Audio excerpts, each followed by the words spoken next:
Next is the Waimaero, Fendalton-WaimairiHarewood Community Board, Bridget Williams. It's all just blowing out. Oh, okay. No one listens to it. Kia ora, welcome. Kia ora, tēnā koutou katoa. So thank you so much, Councillors Mayor, for letting the board present on its submission for the draft Otatahi Christchurch climate change strategy. I'm going to take that the submission has been read, but we will just go through some of just a few key things that we'd like to emphasise. And one of those is the opportunity for the strategy to be aligned to the 17 UN Sustainable Development Goals.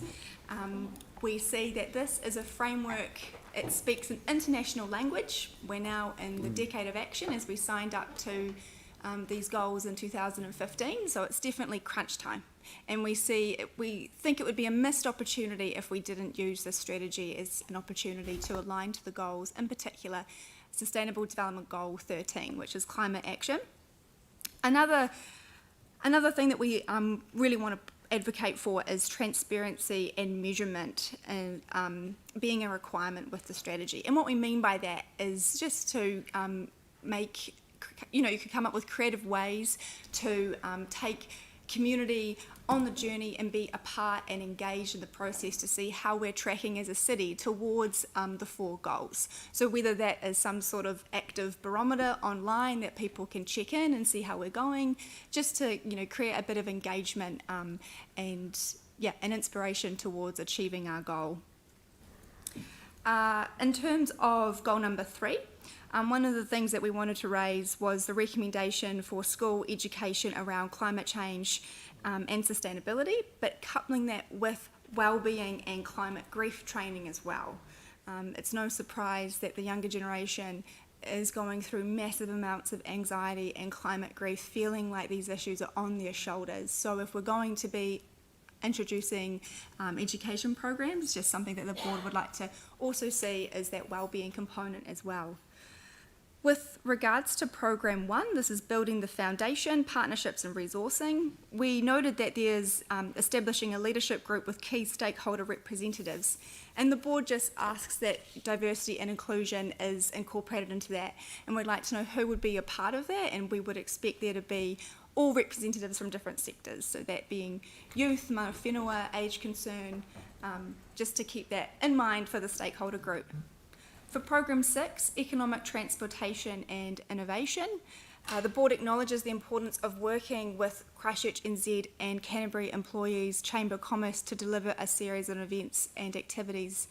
But we also ask that the council use this as an opportunity to engage with existing businesses and social enterprises that are already working towards some of these initiatives as well. It's an opportunity to partner and see what else is out there, and perhaps profile some of these businesses as well that are doing great things already. And then with regards to Program 7, this is with the low emission transport incentive, something that the board has already been working on and we'd love to see roll out through the city is more bike incentives. So there's one that was set up with Jolly Park users, but perhaps it could be explored whether some of these incentives could be run through different or all council facilities, and maybe if there's an expectation that when you ride your bike you get a carrot, well a metaphorical carrot, then it sort of starts to cotton on a bit and people will realise that actually I'll be rewarded for riding my bike. And then with Program 9, towards zero waste, we just wanted to echo some of the points that we raised in our draft waste management and minimisation plan that the board put forward, and that just being around behavioural change in the city. So what we mean by that is if we really want to create a zero waste city, that comes back to how do we change and make systemic change towards our behaviour. And I think part of that is looking at celebrating organisations, individuals and businesses that are already doing that. And then with lastly, Program 10, Sustainable Food Systems, the board supports the council's aim for planting 500 fruit trees in schools and communities. We love that. Issues sort of had been raised around could this create flow-on issues with rodents and insects being attracted by the fallen fruit. But speaking of fruits, a low-hanging fruit win would also be to introduce organic rubbish collection in the CBD. So those are just a few things that we just wanted to reiterate, and thank you so much for the opportunity to listen to our submission. Thank you. Thank you. Sarah? Kia ora, thanks so much, Bridget. And one of my kids just about only eats carrots, so it's the go-to. The SDG alignment, while it's been raised as part of the climate change strategy submission, and that's number 13 and probably 11 as well, the council has a range of things that it does in other spheres. So when you look at our waterways work and all of that kind of stuff, rather than just through the climate change strategy, do you see this as an opportunity for us to, I guess, do some sort of SDG audit of everything that council does in some way and actually bring it in across our work programs? Yes, yeah, that would be fantastic. And how do you see that then informing what we do rather than just being something that we say we're doing this and we've had a look? Yeah. You see what I mean? Yeah. I mean, I think first of all, it starts with awareness raising and using the language and the SDG icons. So when you see, so that is in itself helping to promote and raise awareness about that framework. I think that's a starting point.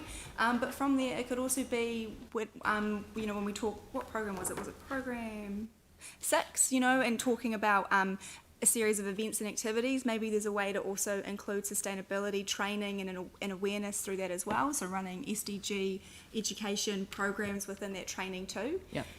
It comes back to using the language, promoting the framework, and also going back to the targets that sit behind that SDG as well. So it's not just playing SDG bingo, saying we do this and this and this. It's actually looking at what the targets that sit behind those goals as well. So we're doing it authentically and genuinely. That's great, thanks. Yeah. Aaron?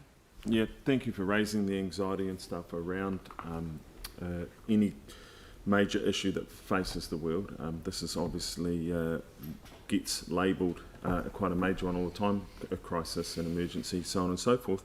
With the SDGs, are they ranked?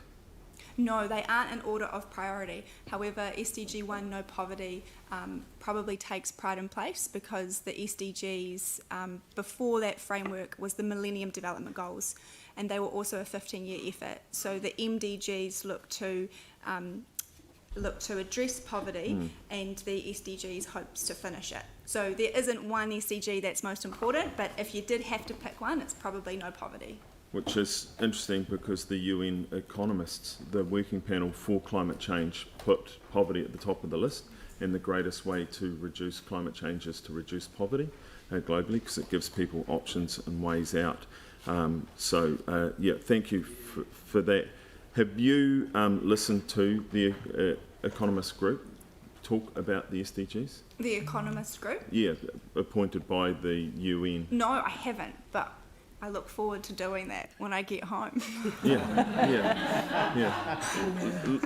Look it up, because when they have to rank them, when they work with billionaires that want to give away money and save the world, they said the billionaires often get quite a surprise when you say where you'll get your most bang for buck for changing the planet and saving the world in alignment with the SDGs. So it is quite an interesting piece to look at. Thanks, Aaron. It sort of kind of links to the question that I was going to ask, because I'll frame it as a question, because the Christchurch Foundation have raised this issue around the SDGs as well, because it's how you speak the international language directly to the major philanthropists and agencies, organisations throughout the world, and obviously the UN as well. But all of them align around the SDGs. So, Yeah. And I think Sarah's hit the nail on the head. It's not just the climate change strategy; it's actually the LTP. Yeah. So I'm prepared to accept this as a submission on the LTP as well, because I think we need to think about how we embed our framing of these deeper conversations, like for the Otakaro-Avon River Corridor is one that's come up many times. How do we frame that in the context of the SDGs as well? Yeah. And I see this as, it's a massive opportunity for Otatahi too, because currently, according to the SDG dashboard, New Zealand is sitting at number 16 on the SDG global rank. those sitting in 1, 2 and 3, it's a typical Scandinavian success story. So I'd love to see New Zealand actually strive for one of those 3 positions, or at least strive to achieve the goals in general. But we're already in the international spotlight around how we have responded to COVID, so why not take this as an opportunity to also lead the way in sustainability and climate? Thank you. Yeah. Perfect. Thank you very much for your submission. Much you. appreciated. Waikura Linwood Central